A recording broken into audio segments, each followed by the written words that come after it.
With 11 voting present, the motion is not adopted. The question is on passage of the bill. Those in favor say aye. Those opposed, no. Opinion of the chair, the ayes have it. Mr. Speaker, on that I ask for a recorded vote. Recorded vote is requested. Those favoring a recorded vote shall rise. Sufficient number having risen, a recorded vote is ordered. Members will record their votes by electronic device. This is a 5-minute vote.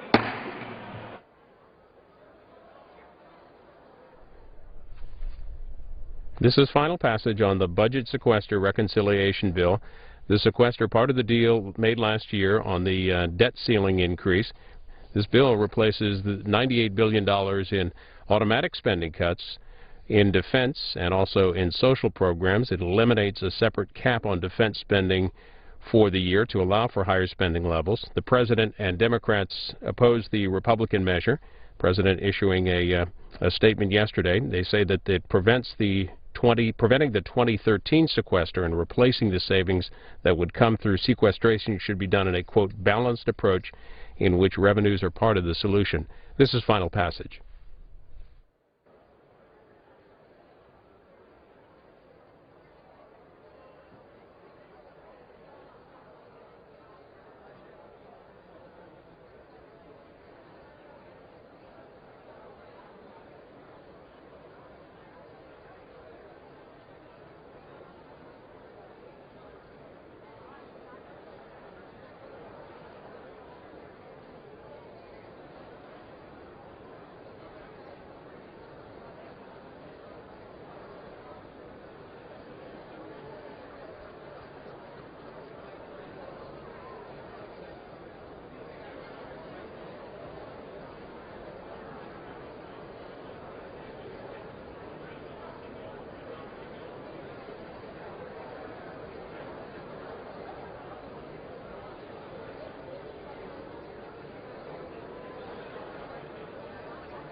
On this vote, the yeas are 218 and the nays are 199.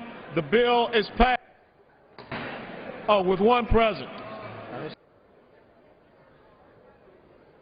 Without objection, a motion to reconsider is laid on the table. Pursuant to Clause 1C of Rule 19, further consideration of H.R. 5326 will now resume. The clerk will report the title. Union Calendar number 324, H.R. 5326, a bill making appropriations for the Departments of Commerce and Justice, Science and related agencies for the fiscal year ending September 30th, 2013, and for other purposes.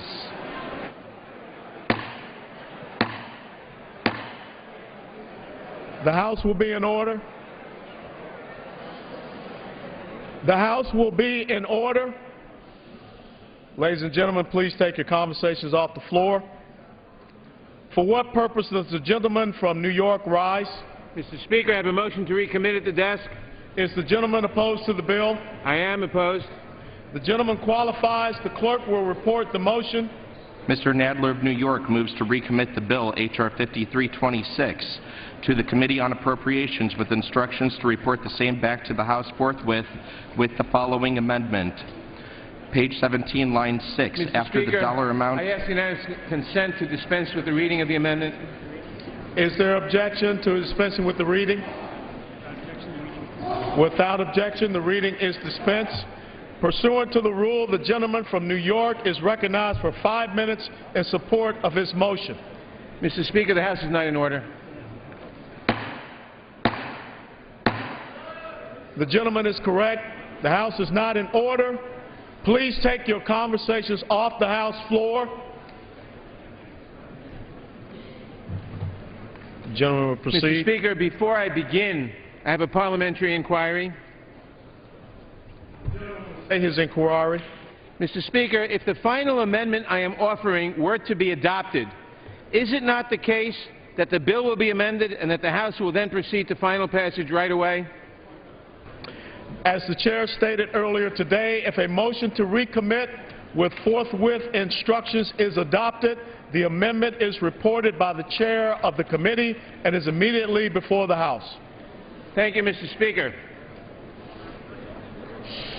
Mr.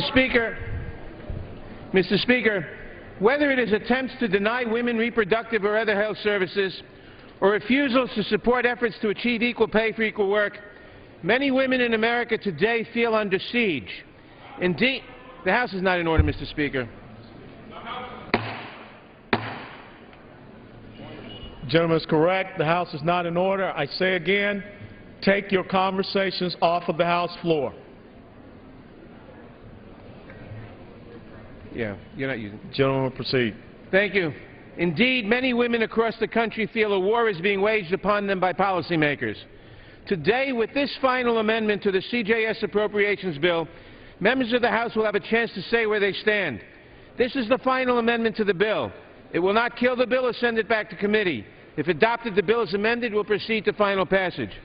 This amendment would increase by $20 million money spent on grants under the Violence Against Women Act, or VAWA. Passed in 1994, VAWA is a landmark piece of legislation that has helped an incalculable number of women and families avoid or recover from crimes of violence. Grant programs under VAWA target domestic violence, dating violence, stalking, sexual assault, and rape. These are crimes many women know all too well. Indeed, violence against women remains a pervasive problem and a national tragedy. In 2008, about 1.8 million women over the age of 12 were subjected to a crime of violence. In that same year, almost 3,000 women were murdered, many by someone close to them. Every year, 1.3 million women over the age of 18 are assaulted by intimate partners. We need to do more to stop this epidemic. We need to do more for America's women. I want to acknowledge what I expect the opponents of this motion may say. Speaker, the House is not in order. The House will be in order. Please take your conversations off the House floor. Gentlemen, will resume. I want to acknowledge what I expect the opponents of this motion may say, that funding for the VAWA grant programs in the underlying bill is a few $1 million above last year's level, and above the President's request. I would point out as a response that the money in this bill is hundreds of millions of dollars below the last authorized amount and $15 million below the appropriation for fiscal year 2010. Additionally, this is not the last stop for this bill. When we conference with the Senate, which has a higher total funding level for CJS, we should have the highest possible funding level for VAWA from which to negotiate. The amendment offsets the $20 million increase for VAWA by cuts to administrative accounts. We have heard from our colleagues of the need to cut government spending, to cut administrative expenses, to prevent the types of excesses we have seen recently in the GSA and other agencies with the Las Vegas conference extravaganzas. Well, now is our chance to put our money where our mouth is and shift funding from these types of administrative expenses to preventing violence against women.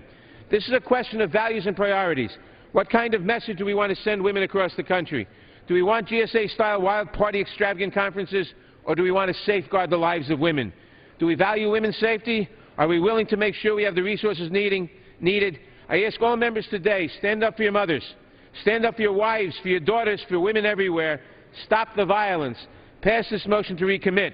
I now yield to the sponsor of a truly meaningful bill to reauthorize VAWA based on bipartisan legislation which was already passed the Senate and a former victim of domestic violence herself, the gentlelady from Wisconsin, Ms. Moore.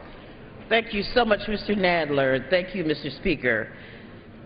I ask my colleagues to please see this request through the eyes of the child who's assaulted by a family member and comes forward at school to confide in the beloved teacher. The woman in an isolated rural area where local law enforcement is under-resourced or transportation or legal services may be lacking or non-existent.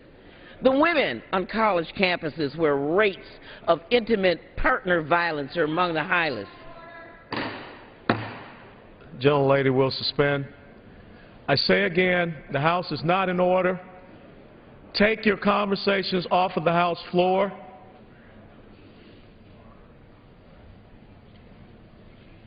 Gentlelady will resume. Please, Mr. Speaker, see this through the eyes of victims with disabilities who are at high risk of abuse and are often dependent on their abusers for care.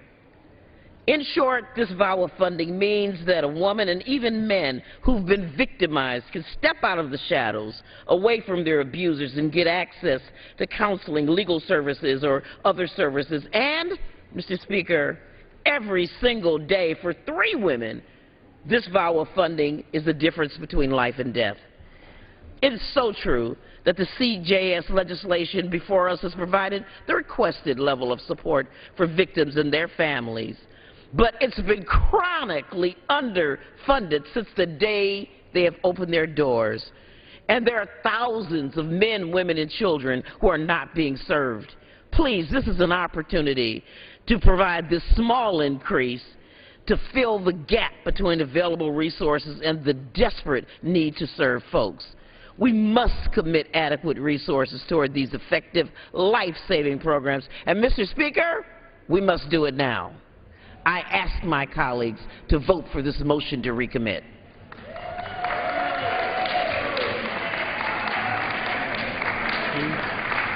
Mr. Speaker, to summarize, we can devote $20 million to Las Vegas-style conferences and administrative expenses or to services to prevent violence against women. Time has That's expired. the choice. Vote yes on the motion to recommit. I yield back. Gentleman's time has expired.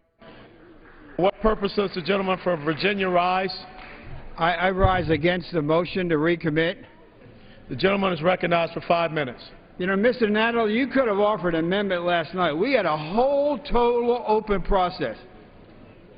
And Mr. Runyon, where is Mr. Runyon? Mr. Runyon added money to this project, to violence against women. Secondly, this is a bipartisan bill. There's been no political shenanigans at all. And let me tell you something. I wasn't going to mention it. We didn't make a big deal. This bill has $420 million. We're $7.5 million above the current fiscal year for this issue. Also, we're $7.5 million above President Obama's request for violence against women. We're above it. And then with Mr. Runyon, we're even above it higher. Also, This administration has not been good on sexual trafficking. We have language in this bill to direct the Attorney General to have task force in every U.S. Attorney's office for sexual trafficking. We are above the administration on sexual trafficking. Can you yield a minute or two later to Sandy Adams? Sure. So, I mean, it's kind of a political kind of, you know, we are above the administration, and we have task force on this issue, and so I could go on and on and on. But last night we had a whole totally open, and we accepted a number of amendments. You could have come down here up to midnight last night. There is no disagreement about the importance of these programs and need to stop it. It is very important. This is a good bill, solid bill, bipartisan support. Members on both sides of the aisle had ample opportunity to have their amendments considered. In fact, on floor consideration, 63 amendments were offered and 36 were adopted. And again, before members vote, I will yield to the gentlelady from Florida. We were above the President's request on violence against women. We were above the President's request on the issue of sexual trafficking, and also, and I know some of you are concerned about it, the NICS background check. We were above the administration on that, and also have a language directing the Attorney General to deal with that NICS issue. The Brady Commission, the Brady people support it, and the NRA support it. So on all those issues, we were above the administration. And I yield to the gentlelady from Florida. And I thank you. And I would again ask my colleagues on the other side of the aisle to quit making politics with an issue so near and dear to all of us. We are above what the President put in. Just like the Chairman said, we have constantly been above what the President has asked for. And you, as well as I, know that this has become a political issue when it should never have been a political issue.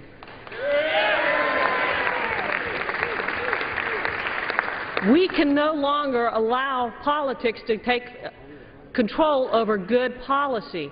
We can no longer allow misrepresentation about amounts and this and that over good policy.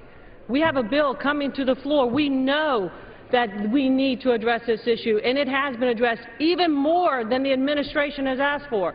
So with that, I would ask that you do not approve this motion to recommit. I yield back. I think we've actually said enough. I think it's a good bill. I want to thank again Mr. Fattah and all the members on both sides of the aisle.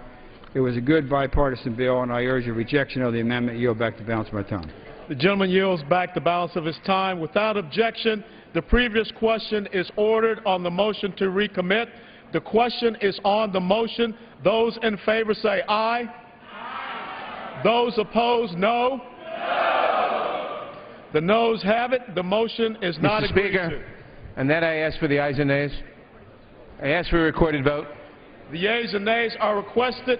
Those favoring a vote by the yeas and nays will rise. A sufficient number having arisen, the yeas and nays are ordered. Members will record their votes by electronic device. This will be pursuant to Clause 8 and Clause 9 of Rule 20. This is a 15-minute vote on the motion to recommit, which will be followed by 5-minute votes on the passage of the bill and approval of the journal, if so ordered. This is a 15-minute vote. The House here is finishing up work on the spending bill for the Departments of Commerce and Justice, as well as NASA and other science programs. This is the motion to recommit. Democrats offering a motion that would increase funds for all programs that aid in the prevention and prosecution of violence against women by nearly $21 million. This is a 15-minute vote, and the vote you may have seen just a few minutes ago on the bill that would replace the budget sequester would replace $98 billion in automatic cuts from defense and from social programs, part of the debt deal from last year. The vote on that was 218 to 199, with one Republican voting present.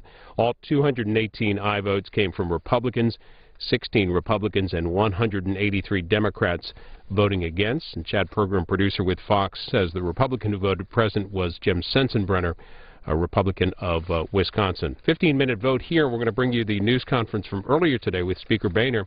His weekly briefing, he outlined the legislative agenda for the U.S. House and talked about President Obama's announcement of supporting same-sex marriage.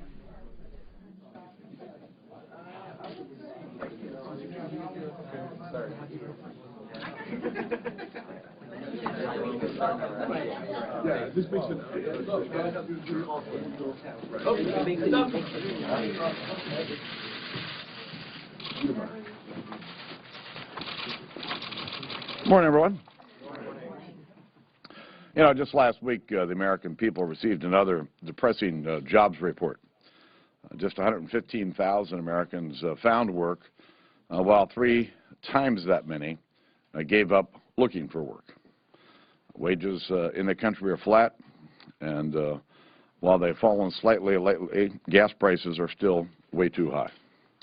And you know, it's graduation season around the country, and today half of new college grads are not going to be able to find a job. And between a weak job market, falling home prices, and the rising cost of living, the American people are getting squeezed. And they're getting squeezed because President Obama's economic policies have failed. They feel stuck, and so the House is going to do the work that the American people expect of us. Last week, we passed a responsible bill to extend current low student interest rates. A conference committee is underway on legislation to rebuild our infrastructure and advance new energy projects like the Keystone Pipeline. Yesterday, the House passed a reauthorization of the Export-Import Bank with reforms that will help create jobs in our country. And this week, we'll pass our first appropriation bill of the season under an open process with real spending cuts. And today, I believe that the House will pass a reconciliation bill to protect our military from devastating cuts while providing significant deficit reduction. So the House is doing its work. The House is governing. And what do we get from the other side? Show votes in the Senate, more gimmicks and posturing by the President. I can't think of a better symbol of how small this presidency has become than looking at the Post-it notes that the President's been carrying around. We've got the most powerful office in the world, there to tackle big problems, and he's shrunken it to the size of a Post-it note. My goodness, our economy is stuck. We have a national debt over $15 trillion. Millions of Americans are out of work, and all the President has is his gimmicky to-do list. Give me a break. If the President's looking for a to-do list, he can start with the more than 24 House-passed jobs bills that are sitting in the United States Senate. He can start by putting Americans to work by approving the Keystone Pipeline. He could do something about sky-high gas prices by increasing American energy production. And he could empower small businesses by cutting red tape and reforming the regulatory process. He could deal with our crippling debt by encouraging Democrats in the Senate to finally pass a budget after more than 3 years. Look, we want to work with the President, but it's about time that he gets serious, focused on jobs, focused on our economy, and enough with the gimmicks. Yes, sir. Can you disavow us of any suggestion that the House Republican leadership is quashing an effort by Darrell Issa to go forward with a contempt resolution for the Attorney General? Listen, Chairman Issa and members of the committee are doing a very good job. And I do believe that when it comes to Fast and Furious, that we've got to get to the bottom of what happened and who's responsible. And the committee is doing that, and I'm supporting their efforts. You're supporting, does that mean you're supporting, he is in the process right now of writing a resolution. You say you're supporting those efforts. So you're supporting a resolution? I'm supporting their efforts to hold those people in the Department of Justice accountable for what happened. The committee has work to do. They know what they have to do. They're pursuing a lot of unanswered questions, and I would hope that they would continue that. And that includes the contempt subject. There's all options are on the table. Mr. Speaker, on gay marriage, Leader Pelosi and several other Democrats say you're on the wrong side of history on this issue. Do you think that this is a civil rights issue? I believe that marriage is the union of one man and one woman. And the President and the Democrats can talk about all this all they want. But the fact is the American people are focused on our economy, and they're asking the question, where are the jobs?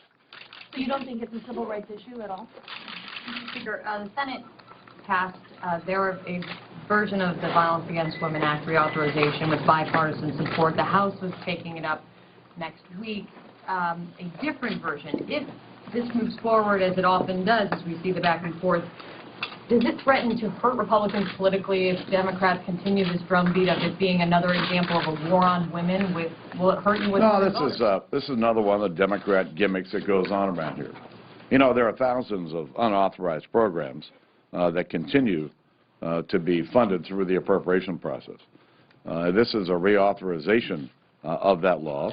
It's getting a review in both the House and the Senate, and a lot of that review is based on a GAO study that called for more transparency and more audits in this process.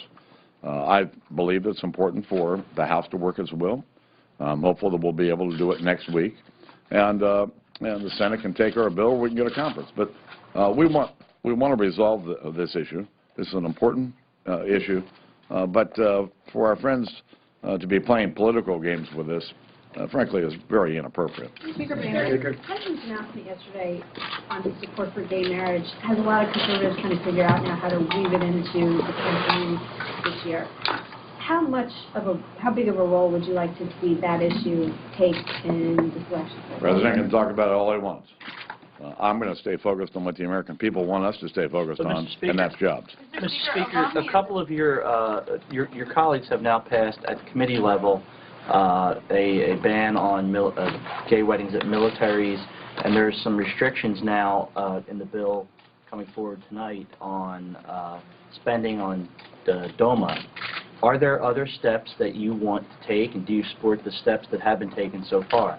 Well, you know, we got a lot of members who have ideas about what's important to them, and you see those items advance here every day. The American people are concerned about our economy. They're concerned about jobs. That's why you've seen us focused over the last year and a half on jobs and cutting spending, because our debt and our deficit are like a wet blanket hanging over our economy. So we're going to continue to stay focused on what the American people want us to stay focused on. Now that Congressman Buchanan stands publicly accused of orchestrating a lie to the Federal Election Commission, do you think he should be relieved of his vice chairmanship of the NRCC? I'm not familiar with what the accusation you just leveled against him. All I know is what I read, that the Ethics Committee has decided to continue to look at this. I don't know any more. Speaker, a top Romney advisor said this morning that they plan to make gay marriage a campaign issue, and that they're also going to push for a constitutional amendment to ban marriage. Do you agree with that? I'm going to stay focused on jobs. Thanks. Thank you.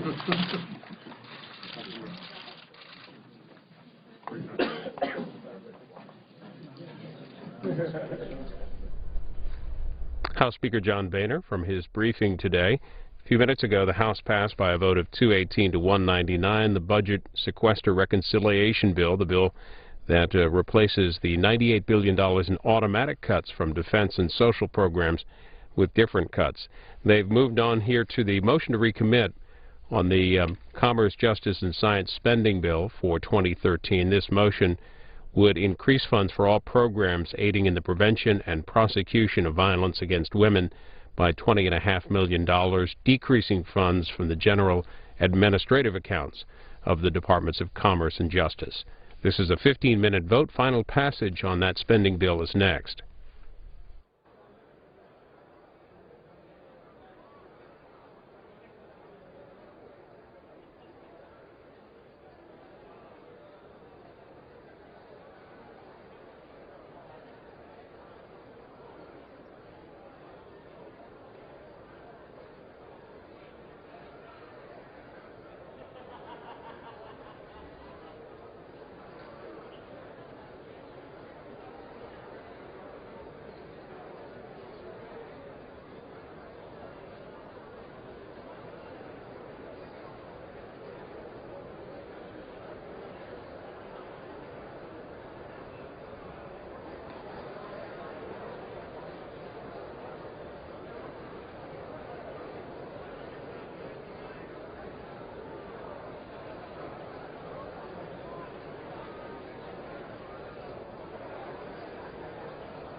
On this vote, the yeas are 181 and the nays are 233. The motion is not adopted.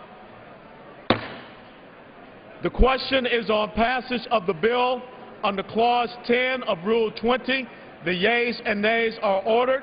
Members will record their votes by electronic device. This is a 5-minute vote.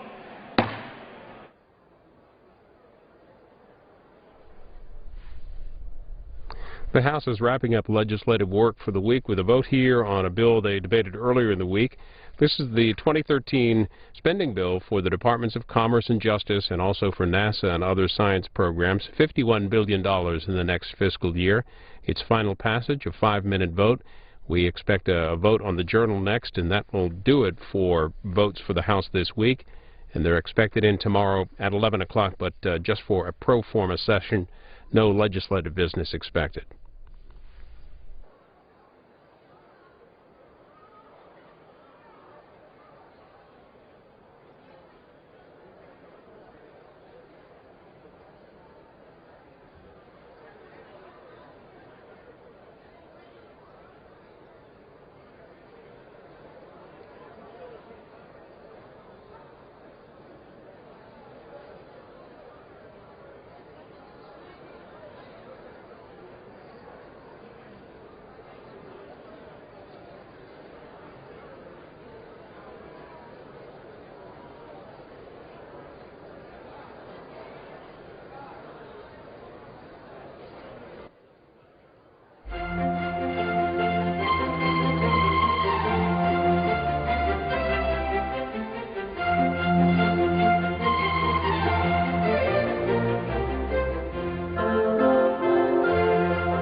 this vote. The yeas are 247 and the nays are 163. The bill is passed. Without objection, a motion to reconsider is laid on the table. Pursuant to Clause 8 of Rule 20, the unfinished business is the question on agreeing to the Speaker's approval of the journal, which the Chair shall put de novo. The question is on agreeing to the Speaker's approval of the journal. Those in favor say aye. Those opposed, no. In the opinion of the Chair, the ayes have it, and the journal stands approved.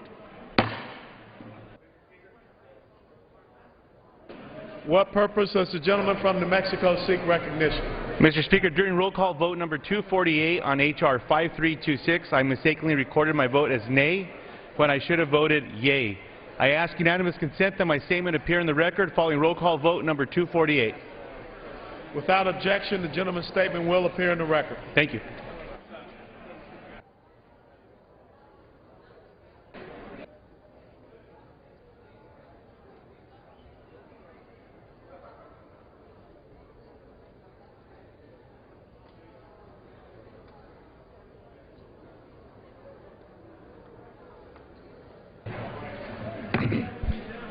The Chair lays before the House an enrolled bill. H.R. 2668, an act to designate the station of the United States Border Patrol located at 2136 South Naco Highway in Bisbee, Arizona, as the Brian A. Terry Border Patrol Station.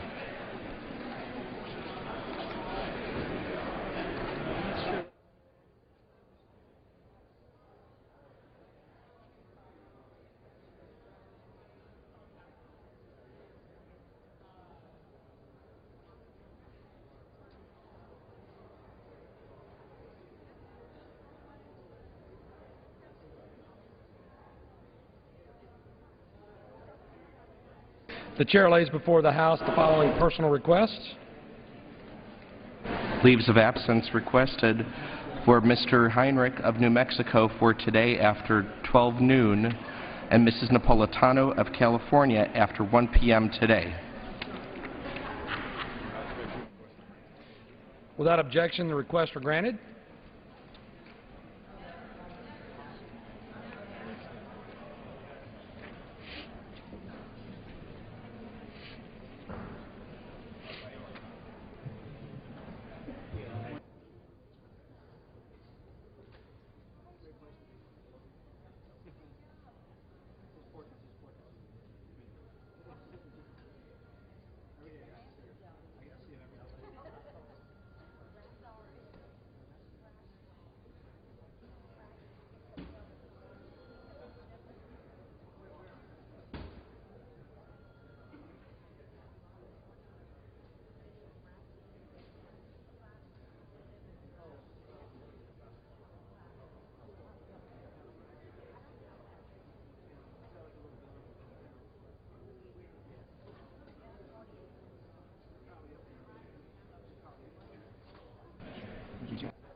For what purposes did the gentleman from Oklahoma rise? To remove myself as a co-sponsor of H.R. 4004. Without objection, the gentleman is recognized. Thank you.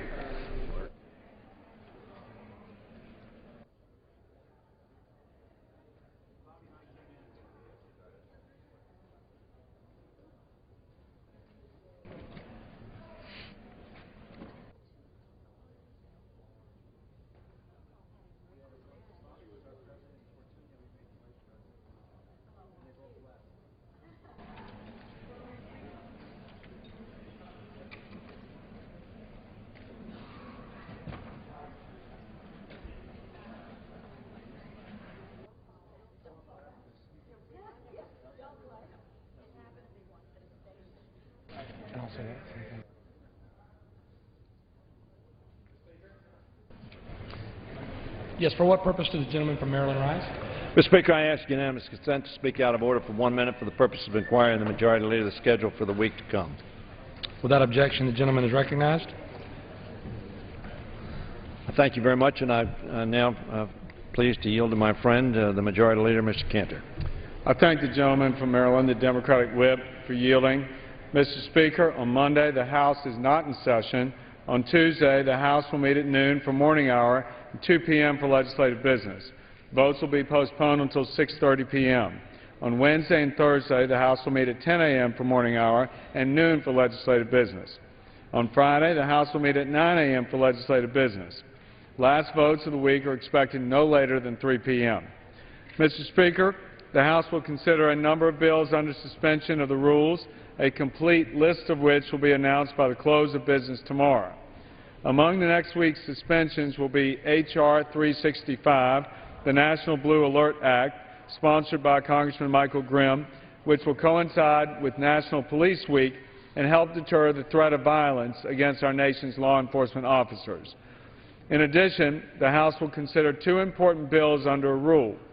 The first is H.R. 4970, the Violence Against Women Act reauthorization, sponsored by Congresswoman Sandy Adams, herself a former sheriff. Our second rule bill, which will take up the remainder of the week, is H.R. 4310, the National Defense Authorization Act, sponsored by Chairman Buck McKeon. This bipartisan bill provides for the funding of our armed services prior to the Memorial Day, as is the House's appropriate custom. With that, I thank the gentleman and yield back. I thank the gentleman for his information. And if I can, on the Violence Against Women Act, a very important piece of legislation which we have reauthorized in the past in a bipartisan fashion, can the gentleman tell me, it's under a rule, does the gentleman know whether it will be an open rule or whether there will be perhaps a modified open rule with amendments being printed? Can the gentleman tell us? I have a lot of folks on my side of the aisle who are very interested in dealing with certain portions of that bill, and they'd be interested to know whether or not it will be able to offer amendments. And I yield to my friend. I just tell the gentleman, as he knows, the Rules Committee is the one to decide the process by which bills come to the floor and the rules for those bills, and the Rules Committee will be meeting on Tuesday. I yield back. I thank the gentleman for yielding. I would tell the Majority Leader, for purposes of his planning and anticipation, as he may well know, the bill that's been reported out of the Judiciary Committee is controversial. There was a bill that passed through the other chamber that passed overwhelmingly, almost more than 2 to 1, and it is not like this bill. And there are members that would like to incorporate the Senate's provisions in the House bill.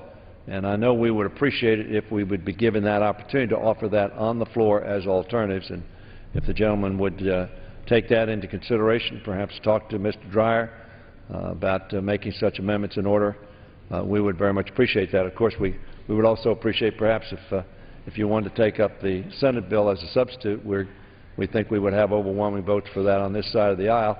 And in light of the fact that you and I have been working in such a bipartisan fashion lately, perhaps that would be a good way to continue that process. I yield to my friend. Well, I thank the gentleman, and it has been a certainly improved sense of cooperation, and I appreciate that from the gentleman's part in trying to deliver results and trying to make sure we get America back to work.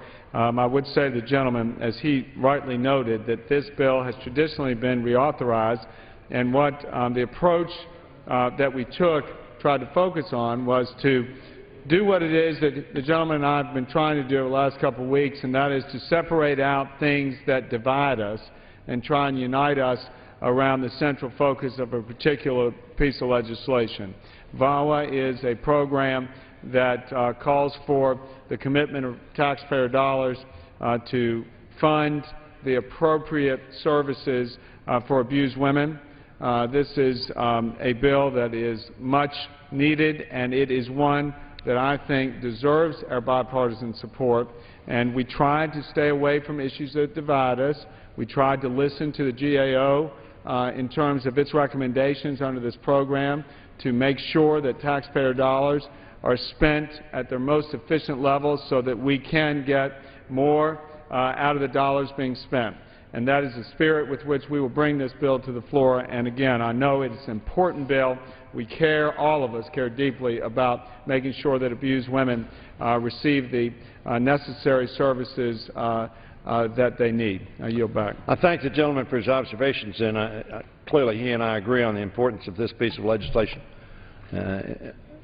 Certainly concerned about violence perpetrated against women, and I would simply say, and I'm sure he shares this, of all women who happen to be in this country and subject to violence acts by others, so that we want to make sure that we can in fact protect all women who are subject to abuse, and hopefully we can pursue that objective.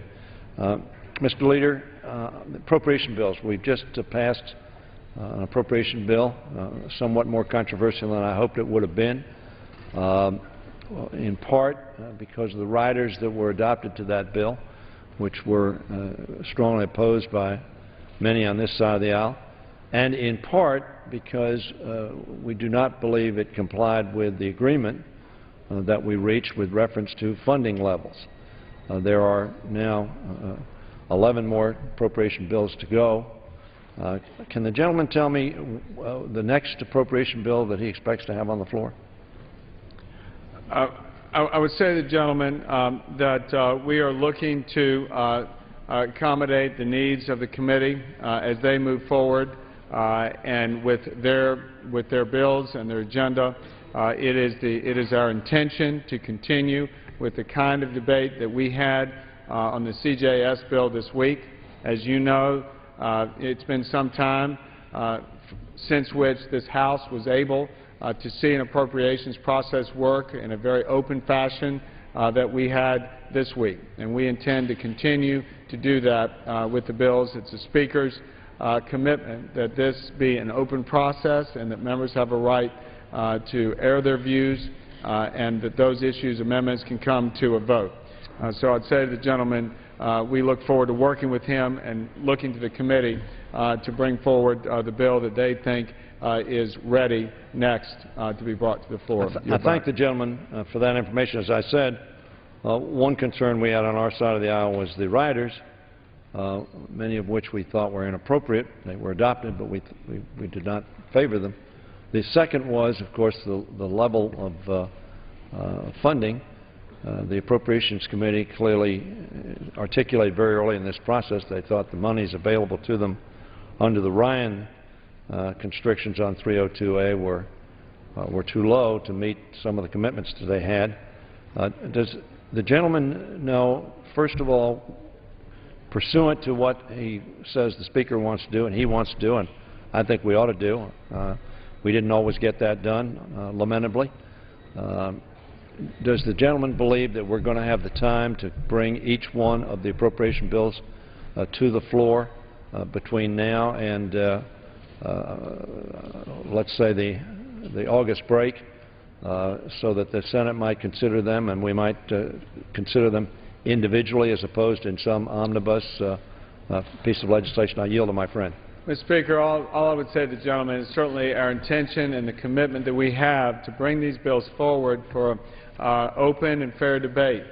I know the gentleman has expressed now twice the fact that his side didn't like some of the votes that occurred on the specific provisions of some bills. This is a democratic process. As he knows, 23 members on his side of the aisle ended up supporting the CJS bill. And again, this is the House's will at work, and we hope to be able to work with him in this very new environment in which we're operating on appropriations bills. The commitment that we have is still that we want to bring these bills forward under a very challenging fiscal time in our country and do so without earmarks. This does represent a new construct within which we are operating. And so again, we look forward to the gentleman's participation towards that end in a successful way. I yield back. Thank the gentleman for his comments. I want to make it clear that clearly I understand it's the democratic process and riders are offered and the House does its will and there it is. And the gentleman's absolutely correct. That's the process. But I want to emphasize that we still have great concerns about the agreement that we reached not being carried out pursuant to what we believe the agreement was in terms of funding levels and 302A allocations. That is the general allocation to the Appropriation Committee. I know the gentleman knows that we have that concern. I know the gentleman has also made the observation that that was a cap, not an agreed number. I will tell my friend again, I think I said this a couple of weeks ago, that undermines our willingness to make agreements if what we make agreement on is the most that you'll do, but then come in at levels substantially below that which we think we agreed to and in fact is in the law. So that's, I want to make it clear, that was my major concern, continues to be my major concern. I understand, as all of us do on this floor, that the majority will rule on the amendments, and what amendments are adopted are adopted. There were a lot of them on the floor, as you know better than I, because there were a lot from your side, and that's appropriate. Let me ask you about the Transportation Conference, Mr. Leader. We're very concerned about this. We think this is a jobs bill. We think it's an important bill. This bill, as you know, was adopted overwhelmingly, some 74 senators, half of the Republican conference in the Senate, voting for the transportation bill. We're in conference now. We've been in conference for some time. Can the gentleman tell me where he thinks the status of the conference is and when we might adopt this bill? Obviously, we have extended until the end of June, but we must act before then. Can the gentleman tell me the status of the conference? I think that, as the gentleman rightfully suggests, we are in conference with the Senate. Deliberations ongoing.